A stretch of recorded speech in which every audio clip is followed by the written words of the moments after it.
ಈ ಮನೆಯಲ್ಲಿ ಮಾನ್ಯ ಸದಸ್ಯರುಗಳು ಈ ಕಡೆ ಜೆಡಿಎಸ್ ಇಲ್ಲ, ಈಗ ಇವ್ರ ಜೊತೆ ಸೇರ್ಕೊಂಡ್ಬಿಟ್ಟಿದ್ದಾರೆ. ಅದರಿಂದ ಒಂದೇ ಪಕ್ಷ ಒಂದೇ ಅಂತ ಹೇಳ್ಬೋದು. ಬಿಜೆಪಿ ಜೆಡಿಎಸ್ ಎರಡೂ ಒಂದೇ. ಈಗ ಬಿಜೆಪಿ ಜೆಡಿಎಸ್ನವರು ಮತ್ತು ಬಿಜೆಪಿಯವರು ಎಲ್ಲರೂ ಸುಮಾರು 13 ಜನ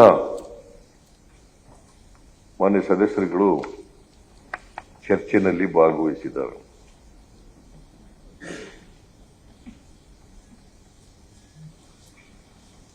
ಏಳು ಜನ ಮಾನ್ಯ ಸದಸ್ಯರುಗಳು ಕೋಟಾ ಶ್ರೀನಿವಾಸ ಪೂಜಾರಿ ಆದಿಯಾಗಿ, ವಿರೋಧ ಪಕ್ಷದ ನಾಯಕರು ಆದಿಯಾಗಿ, ಭಾರತೀಯ ಜನತಾ ಪಕ್ಷದಿಂದ 5 ಜನ ಕಾಂಗ್ರೆಸ್ ಪಕ್ಷದಿಂದ, ಒಬ್ಬರು ತಿಪ್ಪೇಸ್ವಾಮಿಯವರು ಜೆಡಿಎಸ್ನಿಂದ ಭಾಗವಹಿಸಿ ಮಾತನಾಡಿದ್ದಾರೆ. ಹೇಳೋದು ಬಿಡಿಸಿ, ಇನ್ನೂ ನೀವು ಹಣೆಪಟ್ಟಿ ಕಟ್ಕೊಂಡಿದ್ದೀರಲ್ಲಪ್ಪ, ನೀನು ಸೆಕ್ಯುಲರ್ ಆದ್ರೆ ಈ ಕಡೆ ಬಾ, ಕೋಮುವಾದಿ ಆದ್ರೆ ಅಲ್ಲೇ ಕೂತು. ಈ ಮನೆಯಲ್ಲಿ ಮಾನ್ಯ ಸದಸ್ಯರುಗಳು ಈ ಕಡೆ ಜೆಡಿಎಸ್ ಇಲ್ಲ, ಈಗ ಇವ್ರ ಜೊತೆ ಸೇರ್ಕೊಂಡ್ಬಿಟ್ಟಿದ್ದಾರೆ. ಅದರಿಂದ ಒಂದೇ ಪಕ್ಷ ಒಂದೇ ಅಂತ ಹೇಳ್ಬೋದು. ಬಿಜೆಪಿ ಜೆಡಿಎಸ್ ಎರಡೂ ಒಂದೇ. ಈಗ ಬಿಜೆಪಿ ಜೆಡಿಎಸ್ನವರು ಮತ್ತು ಬಿಜೆಪಿಯವರು ಎಲ್ಲರೂ ಸುಮಾರು 13 ಜನ ಮಾನ್ಯ ಸದಸ್ಯರುಗಳು ಚರ್ಚೆಯಲ್ಲಿ ಭಾಗವಹಿಸಿದ್ದಾರೆ.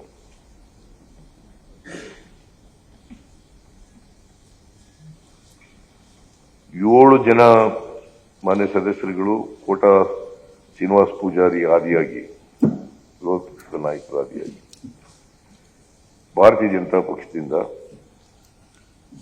5 ಜನ ಕಾಂಗ್ರೆಸ್ ಪಕ್ಷದಿಂದ, ಒಬ್ಬರು ತಿಪ್ಪೇಸ್ವಾಮಿಯವರು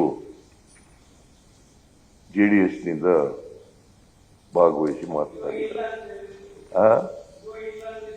ಹೇಳೋದು ಬಿಡಿಸಿ, ಇನ್ನೂ ನೀವು ಹಣೆಪಟ್ಟಿ ಕಟ್ಕೊಂಡಿದ್ದೀರಲ್ಲಪ್ಪ, ನೀನು ಸೆಕ್ಯುಲರ್ ಆದ್ರೆ ಈ ಕಡೆ ಬಾ, ಕೋಮುವಾದಿ ಆದ್ರೆ ಅಲ್ಲೇ ಕೂತು. ಈ ಮನೆಯಲ್ಲಿ ಮಾನ್ಯ ಸದಸ್ಯರುಗಳು ಈ ಕಡೆ ಜೆಡಿಎಸ್ ಇಲ್ಲ, ಈಗ ಇವ್ರ ಜೊತೆ ಸೇರ್ಕೊಂಡ್ಬಿಟ್ಟಿದ್ದಾರೆ. ಅದರಿಂದ ಒಂದೇ ಪಕ್ಷ ಒಂದೇ ಅಂತ ಹೇಳ್ಬೋದು. ಬಿಜೆಪಿ ಜೆಡಿಎಸ್ ಎರಡೂ ಒಂದೇ. ಈಗ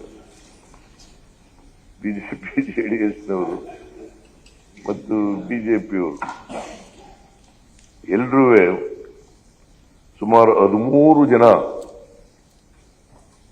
ಮಾನ್ಯ ಸದಸ್ಯರುಗಳು ಚರ್ಚೆಯಲ್ಲಿ ಭಾಗವಹಿಸಿದ್ದಾರೆ.